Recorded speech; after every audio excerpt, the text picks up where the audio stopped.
Man ang notaryo, hindi basta pwedeng isantabi ang sinumpang salaysay ni Orly Gutesa ayon sa DOJ.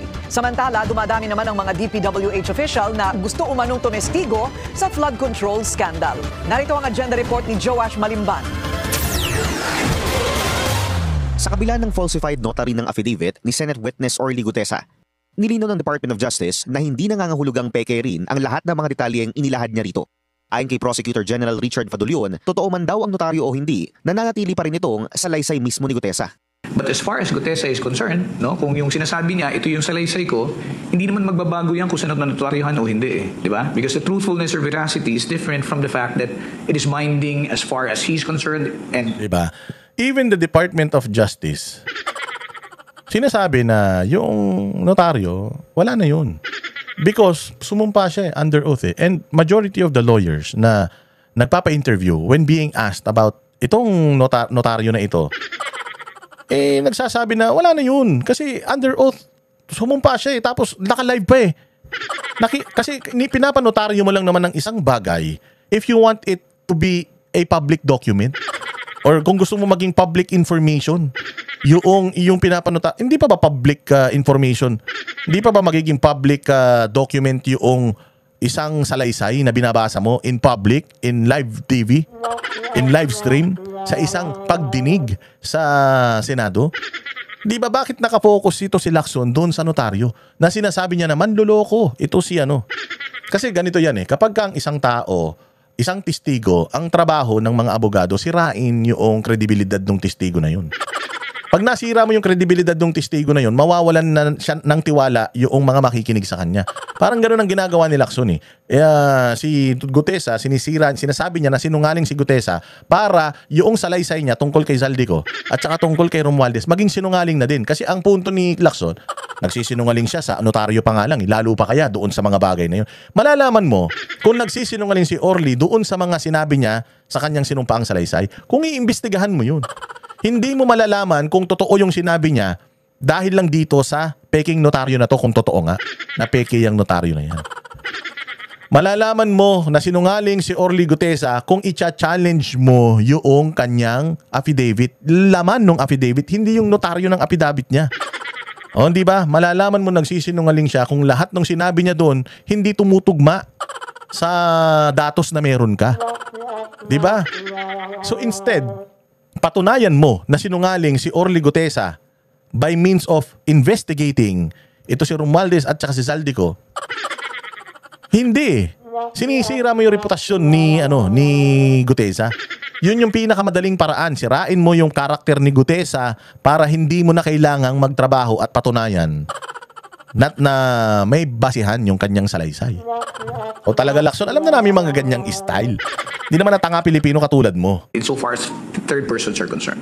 Dagdag pa niya, valid ang naging oath-taking ni Gutesa nang magsalita siya sa Senado bilang isang witness. Doon sa Senado, nung siya nagsalita, siya ay pinanumpa muna. At yan, he's also bound by the oath that he took when he was in the Senate and when he testified before the Senate Blue Ribbon Committee. Ayon kay Fadulyon, hindi pa raw nila nakakausap si Gutesa. Hindi pa rin daw ito nagpapahayag ng kanyang kagustuhan na maipasok sa Witness Protection Program. Pero aniya, isa ito sa mga tinitingnan nilang posibilidad, depende sa magiging evaluation nila, sakaling makipag-ugnayan ito sa ahensya. Matatanda ang hinatulan ng Manila Regional Trial Court na falsified ang notaryo ni Pechi Rose Espera sa sinumpaang salaysay ni Gutesa. Kasalukuyan itong nasa DOJ para maimbestigahan kung ano ang mga kasong maaaring isampa sa mga sangkot na individual. I think the case that was filed before the RTC was for the benefit of the notary, just to prove that I did not notarize that. Just to prove na hindi ko ninotaryo yan. Na falsified yung notary na yan. But it doesn't mean na that document or yung nilalaman ng dokumento na yon is fake. Maybe pineke nung sekretarya, nung notaryo yung pirma niya, but definitely 100% naniniwala ko hindi si Orly Gutesa nagpeke niyan. Ang galing naman ni Orly, nakuha niya yung seal. Nakuha niya yung yung mga pinantatatak-tatak na ganyan, yung kulay blue, di ba? May mga ganun yun, receive this date, bla bla bla. Meron pang yun, meron pang numero yun, yung control number. Posible naman alam ni Orly Gutesa lahat yun. At kung nagawa niya yun, ang galing naman ni Orly Gutesa. Kaya nga sinasabi din ng DOJ, yung RTC ruling na yan, hindi nagsasabi na sinungaling si Gutesa. Ang sinasabi na ng RTC ruling na yan, peke yung pirma o yung notaryo. So, itong papel na to is hindi notarized. Ngayon, nandoon pa ba tayo sa usapan na notary? Wala na tayo. Bakit? Kasi nga, pumirma na, isa lang naman yun sa isa lang naman yun sa ginawa ni Marcoleta na in good faith nga, sabi ni Marcoleta Gumawa ka ng affidavit, ipanotaryo mo para talagang maniniwala kami na totoo yung sinasabi mo. Panotaryohan mo yan bago ka pumunta ng Senado. O nagpunta na siya ng Senado, dala-dala niya yung feeling niya notarized na papel. Ang pinaka doon, malupit doon is sumumpa siya. Sumusumpa ako na ang lahat na sasabihin ko rito ay pawang katotohanan lamang.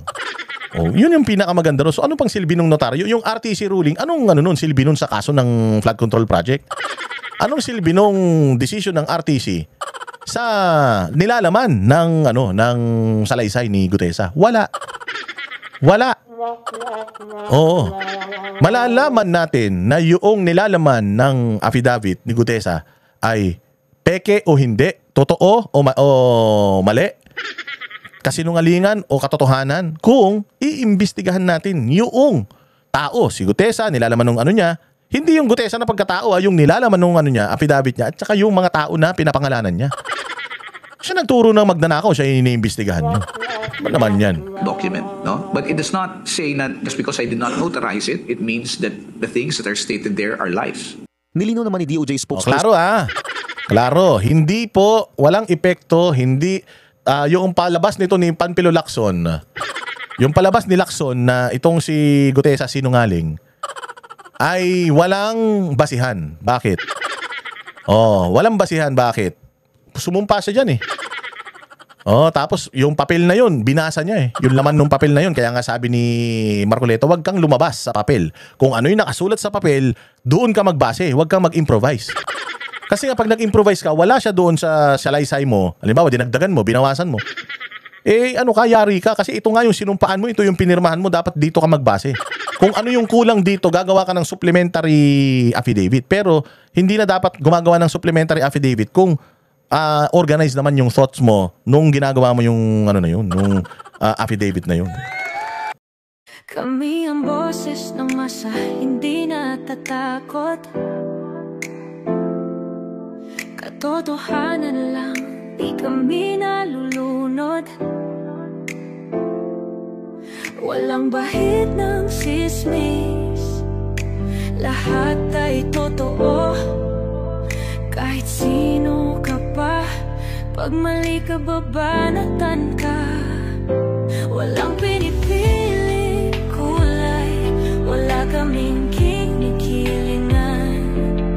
Basta para sa bayan, kami lalaban.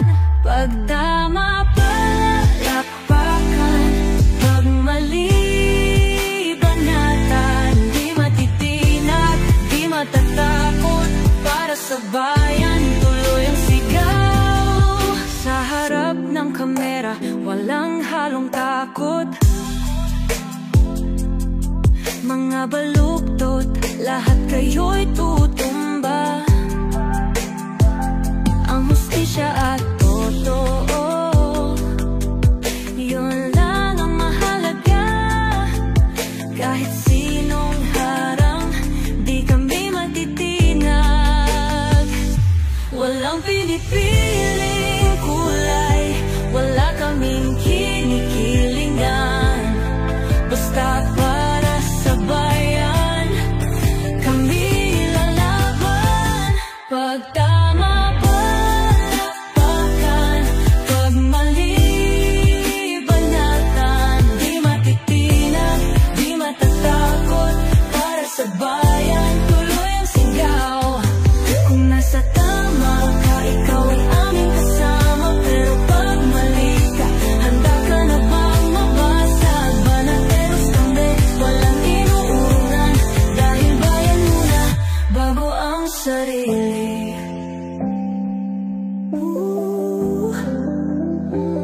Bago ang sarili.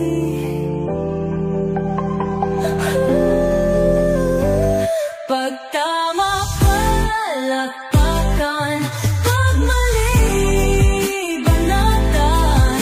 Banateros ang sigaw, katotohanan ang laban.